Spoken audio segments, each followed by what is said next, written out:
July 1, 1944. The Berezina River, Belarus. General-Lieutenant Dietrich von Saucken stood beside his command vehicle, watching the horizon through field glasses.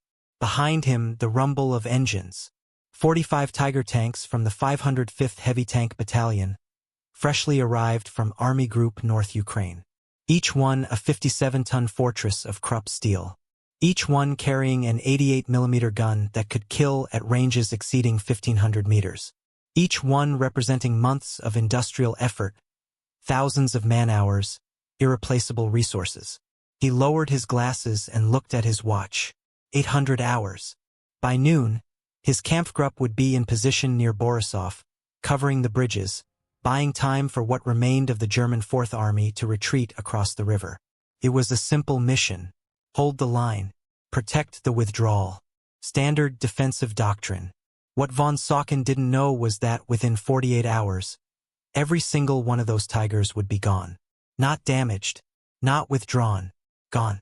And the 45 Tigers from the 505th were just the beginning.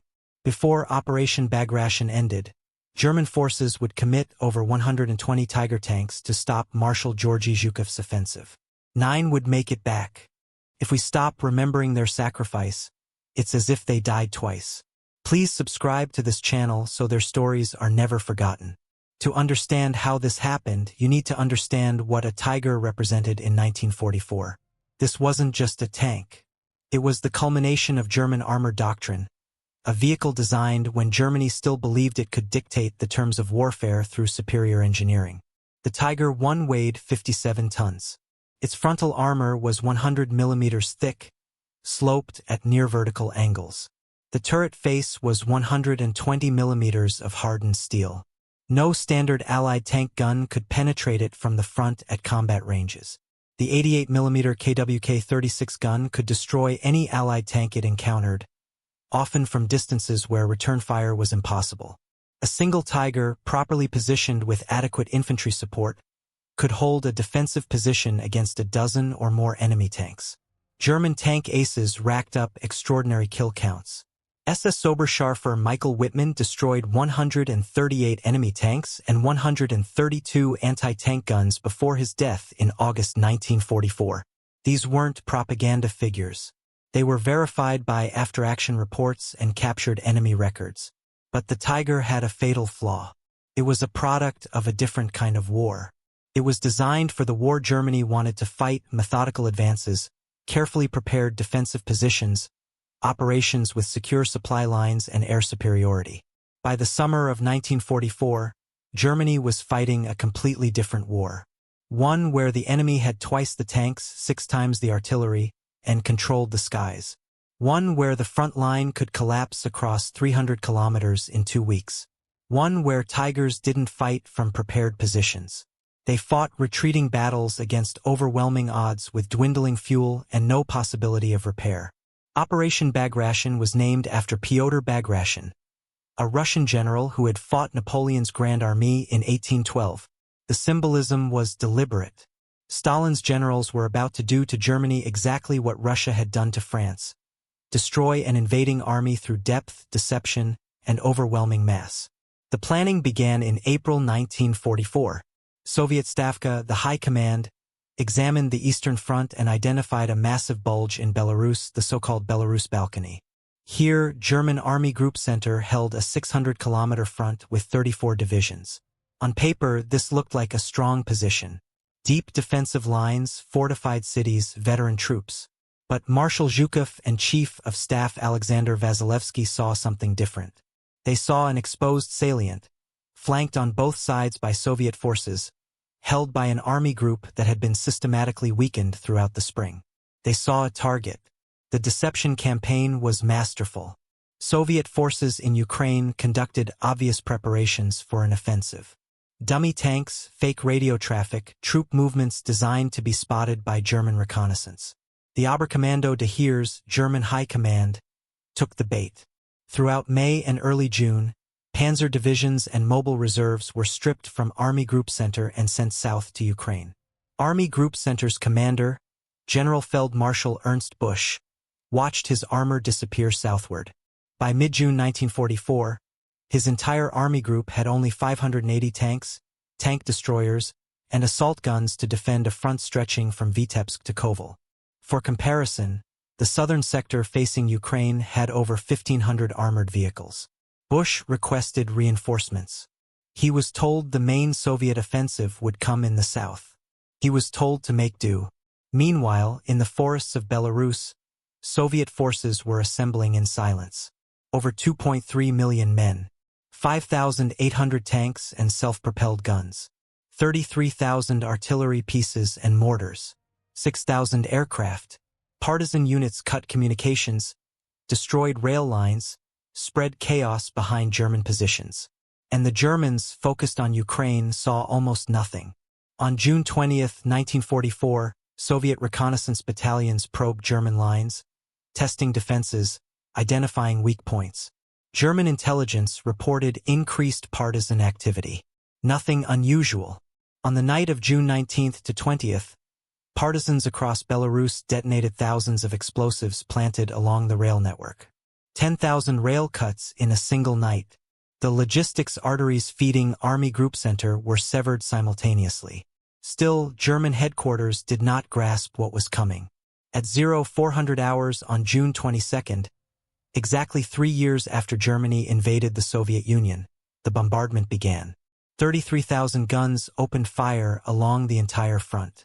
The sound was described by survivors as continuous thunder, so loud that men couldn't hear their own voices. The ground shook. Defensive positions disappeared under avalanches of high explosive. Communications lines were cut. Forward observation posts were obliterated. Then came the aircraft. Soviet Il-2 Sturmoviks, the flying tanks, attacked German positions in waves. They operated with near impunity. The Luftwaffe, bled dry by years of attrition and now fighting a two-front war following the Normandy landings 2 weeks earlier, could mount only scattered resistance. At 0600 hours, Soviet infantry and armor advanced. German defensive lines, already pulverized by artillery, collapsed within hours. At Vitebsk, the German LII Corps was encircled by June 24. Hitler designated the city of Festung, a fortress to be held at all costs. General George Pfeiffer requested permission to break out. Hitler refused. By June 27, 5 German divisions, 28,000 men, were annihilated. Only isolated groups managed to escape through the forests. 50 kilometers south at Orsha, the 4th Army's defensive positions disintegrated even faster. Soviet tank columns bypassed strongpoints, drove deep into the rear, severed supply lines. German units found themselves cut off, surrounded, destroyed piecemeal. By June 25, Soviet armor had punched through and was racing toward Minsk. This is where von Saucon and his Tigers enter the story. On June 24, with Army Group Center collapsing across a 300-kilometer front, OKH finally realized that Bagration was the main Soviet offensive. Emergency measures were ordered. The 5th Panzer Division was pulled from Army Group North Ukraine and rushed to Minsk. It arrived on June 27 with 70 Panther tanks and 29 Tigers from attached units. It was the single largest concentration of armor available. Von Saucon was given command of a Kampfgruppe, a battle group thrown together from whatever forces could reach the Berezina River. The 5th Panzer Division, the 505th Heavy Tank Battalion with 45 Tigers, a few military police companies, an engineer training battalion. His mission was simple on paper: hold the bridges at Borisov long enough for the remnants of the 4th Army to escape westward. The 505th Heavy Tank Battalion was a veteran unit. It had fought at Kursk. It had survived the long retreat across Ukraine. Its crews knew their vehicles, knew their capabilities, knew how to fight outnumbered. They took up positions along the Berezina on June 29, hull down behind earthworks, guns covering the approaches. Standard Tiger tactics. Use the superior range and armor to destroy enemy tanks before they could close to effective firing distance. Let the infantry hold the ground. Conserve fuel and ammunition. On June 30th, Soviet reconnaissance units probed the German positions. The Tigers opened fire at extreme range. Soviet T-34 tanks exploded at 1,400 meters, their 85mm guns unable to even reach the Tigers. By the end of the day, the 505th had destroyed over 20 Soviet tanks for no losses. The bridge was held. The mission was succeeding. But the Soviets weren't trying to break through. They were fixing the Germans in place. While von Saucken's Kampfgruppe defended Borisov, Soviet mobile columns bypassed the position to the north and south, cutting the roads behind them, encircling Minsk from multiple directions. The Tigers were winning every engagement. The campaign was being lost around them. On July 1st, Marshal Pavel Rotmistrov's 5th Guards tank army struck from the northwest. This wasn't a probing attack. This was a hammer blow. Over 400 tanks, supported by artillery and ground attack aircraft, crashed into the 5th Panzer Division's defensive line. The fighting was savage. Tigers destroyed Soviet tanks by the dozen, but for every T-34 killed, 2 more appeared. The German position began to buckle. Von Saucken requested permission to withdraw. The bridges were no longer defensible. The 4th Army units that could escape had already crossed. Staying meant encirclement. KH refused. Minsk was a festung. The position must be held. On July 2nd, the battle intensified. Soviet forces attacked from 3 directions simultaneously. The Tigers fell back to secondary positions, still fighting, still killing, but now burning fuel in constant maneuvers, firing ammunition that couldn't be replaced. By evening, the 5th Panzer Division had been ground down from 125 tanks to 18 operational vehicles. Every single Tiger of the 505th Heavy Tank Battalion was gone. Some were destroyed by Soviet anti-tank guns, their crews firing massed volleys at close range until penetrations were achieved. Some were disabled by artillery, tracks blown off, engines damaged, left immobile in positions that were then overrun. Some ran out of fuel, their crews destroying them with demolition charges before retreating on foot. Some were simply abandoned when their positions became untenable and no recovery vehicles could reach them. By July 8th, 1 week after the battle began, the entire Kampfgruppe had ceased to exist as a fighting force. The 5th Panzer Division was down to 8 tanks. The 505th Heavy Tank Battalion was completely destroyed, not a single Tiger remaining. The unit was withdrawn to Germany for refitting, its crews, those who survived, scattered to other formations. But the 505th was not unique. All across the front, Tiger battalions met the same fate. The 501st Heavy Tank Battalion, fighting near Orsha with the 4th Army, was overwhelmed in the opening days of Bagration. When Soviet forces encircled Orsha on June 27th, the battalion fought a desperate rearguard action. Contemporary accounts mention only 6 Tigers making it across the Berezina River on July 1st or 2nd. The battalion received 5 replacement Tigers on July 4th and threw them into battle immediately. Those last 2 Tigers were destroyed near Molodechno on July 5th when they ran out of fuel. In less than 2 weeks, the entire battalion, approximately 45 Tigers, was annihilated. 12 tankers were listed as killed in action. 55 officers and soldiers were listed as missing. The majority lost on June 28th at Orsha. Missing in action in the chaos of Bagration usually meant dead. Bodies left behind in the retreat. Crews killed in burning tanks. Men captured who would never return from Soviet camps. The 507th Heavy Tank Battalion, arriving from Army Group North Ukraine on June 22nd, fared no better. The battalion fought near Krupki and Borisov from June 27th to 30th, losing 9 Tigers. On July 7th, Soviet forces cut the battalion's line of communication. 12 more Tigers, damaged in battle but potentially reparable, were destroyed by their own crews to prevent capture. The remaining vehicles retreated westward. Within 3 weeks, the battalion was combat ineffective. This is not just history. These were real lives lost, real families destroyed. If this moved you, please subscribe and help keep their voices alive. The pattern repeated across Army Group Center. Heavy tank battalions rushed to crisis points, fought brilliantly at the tactical level, and were systematically destroyed at the operational level. They won their engagements. They fulfilled their missions. They bought time for infantry to retreat, held key crossroads, blocked Soviet advances. And then they were overrun, encircled, or forced to withdraw without fuel or ammunition. The mathematics were brutal. A Tiger battalion at full strength had 45 tanks. In defensive combat against a Soviet tank army with 400 or more tanks, even with a favorable kill ratio of 10-1, the Tigers would be outnumbered and eventually destroyed. And Operation Bagration didn't commit one tank army. It committed multiple tank armies, operating simultaneously, with reserves to exploit breakthroughs. What made Bagration different from earlier Soviet offensives was the depth and speed of the penetrations. In previous battles, Tiger battalions could fight, withdraw to prepared positions, refit, and fight again. In Bagration, the front line moved so fast that there were no prepared positions. Units were encircled before they realized they were in danger. Supply lines were cut before fuel trucks could reach forward positions. Repair facilities were overrun before damaged tanks could be evacuated. The terrain made it worse. Belarus in summer is a landscape of forests, swamps, and narrow roads.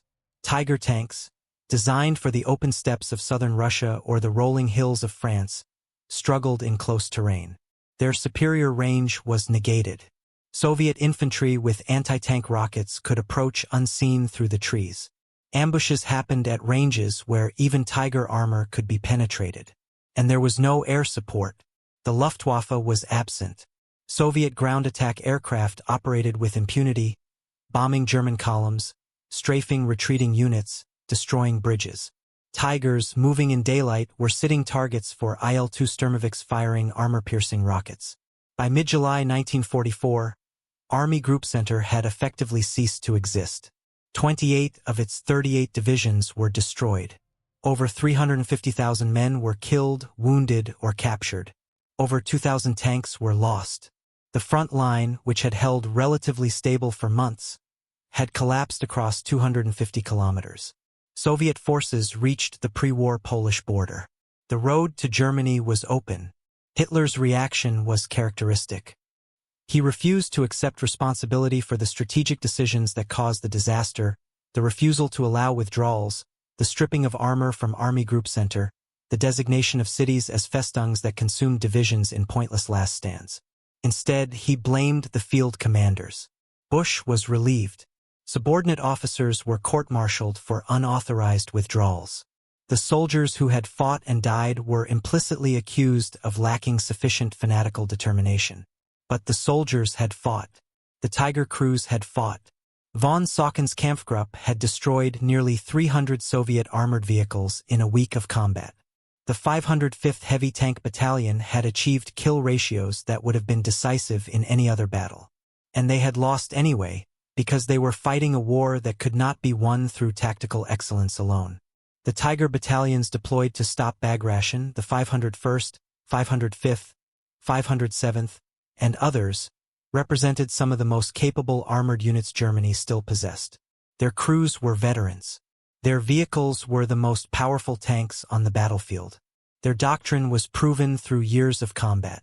And in 2 weeks they were annihilated not because they fought poorly, but because they were deployed into an impossible situation by a high command that refused to acknowledge reality.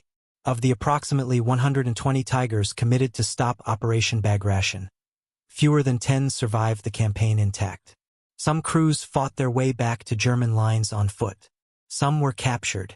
Most died in their tanks or in the forests of Belarus. Their bodies never recovered, their names added to the growing list of missing in action. The aftermath of Bagration revealed a truth that German high command could no longer ignore. Superior technology and individual tactical skill could not compensate for strategic failure and overwhelming material disadvantage. The war in the East was lost. Germany was now fighting for survival, not victory. And the men who had been sent to stop Zhukov, the Tiger crews who had fought impossible battles with courage and skill, had died proving a point that Hitler would never accept. Thank you for watching. Most of them received no medals, no monuments, only stories left behind. If this touched your heart, please subscribe so they will not be forgotten.